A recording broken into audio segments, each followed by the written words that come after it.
కేతిరెడ్డి గారు social media management కోసం పార్టీలు ఎంత ఖర్చు పెడుతున్నాయి? ఇప్పుడు రవిషా చెప్తున్నారు BJP spent so much of amount and Congress spent so much of amount అని. ఓకే, జాతీయ పార్టీల విషయం అలా ఉంచితే ఆఫ్ కోర్స్ జాతీయ పార్టీ బూస్ట్ గో హెడ్.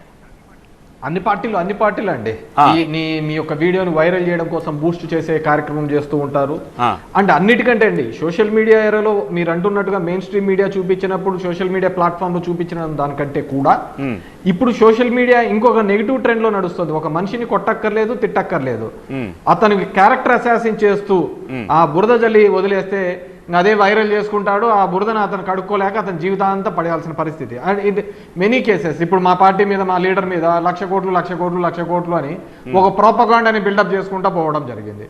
దాని అది 1,00,000 కోట్లు కాదంటే వినేవాడు లేడు కదా, అది చెప్తుంటే ఉన్నా పోతున్న పరిస్థితి. ఈరోజు ఇది ఒక మనిషిని తిట్టక్కర్లే, కొట్టక్కర్లే, సోషల్ మీడియా అనే ప్లాట్ఫామ్లో వాని క్యారెక్టర్ అసాసిన్ చేసి వాని అమ్మనాబూతులు వాడు ఎక్కడుంటాడో తెలియదు, ఏముంటాడో తెలియదు, నోటికి వచ్చినట్టు తిట్టి అతన్ని కంప్లీట్గా డిగ్రేడ్ చేసి. ఇప్పుడు మొన్న జరిగింది సిజేపీ ధర్నా జరిగినప్పుడు ఢిల్లీలో ఒక అమ్మాయి మాట్లాడినందుకు ఆమెను ఇష్టానుసారం ట్రోల్ చేసుకునే సందర్భం మేము మా ఆంధ్రాలో చూసాం. ఒక అమ్మాయి ఏదో ప్రభుత్వానికి అనుకూలంగా మాట్లాడిందని, వైఎస్ఆర్ పార్టీకి సంబంధించి ఏదో హౌస్ వచ్చిందని ఆమెను ట్రోల్ చేయడంతో ఆమె సూసైడే చేసుకుంది. సో ఇది పాజిటివ్ సైడ్ ఉంది, నెగిటివ్ సైడ్ కూడా ఉంది. అంటే దీన్ని ఎలా వాడుకుంటున్నాము, ఏ విధంగా వాడుకుంటున్నామని రాజకీయ నాయకులకు మనకు స్పృహ ఉండాలి.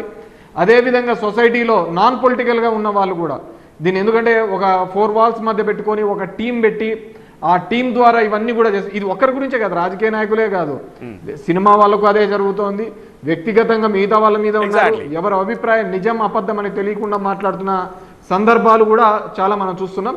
దీన్ని ఒక కంట్రోల్డ్గా పోవాల్సిన అవసరం. ఇప్పుడు మనందరికీ వదిలే, ఈ దేశంలో ఉన్న ట్రంప్ లాంటి అతను కూడా ఒక ట్రంప్ అనేది ఒక యాప్ పెట్టించేసి దాని ద్వారానే ఆయన ఎలక్షన్లకు పోవడం చూసినాం. ఇలాన్ మస్క్ అతను అంతవరకు ట్విట్టర్ ఉండేది కొనుక్కొని ఎక్స్ ద్వారా ట్రంప్కు సపోర్ట్ చేస్తూ చేయడం జరిగింది. ఎందుకు ఇవన్నీ చేస్తున్నారంటే ఒక నెరేటివ్ని బిల్డప్ చేసి ఆ నెరేటివ్ని ప్రజల మనసులో రిజిస్టర్ చేయడానికి కోసం ఈ బూస్టింగ్ చేయడం కానీ పొలిటికల్ పార్టీస్ ఇవన్నీ చేస్తున్న ప్రక్రియను మనం చూస్తున్నాం. ఇప్పటికీ చెప్తున్నాను, ఇప్పుడు మా పార్టీ మీద రోజు చంద్రబాబు నాయుడు వాళ్ళ మీడియాలో గొడ్డెల పార్టీ అని ప్రొవైడ్ చేస్తూ ఉంటారు.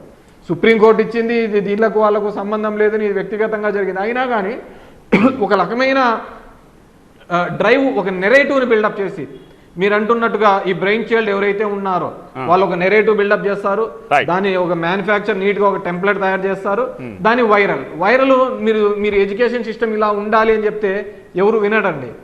అదే గన నా కొడక అన్నాం అనుకోండి, అది వైరల్, అది వెళ్ళిపోతుంది జనంలోకి.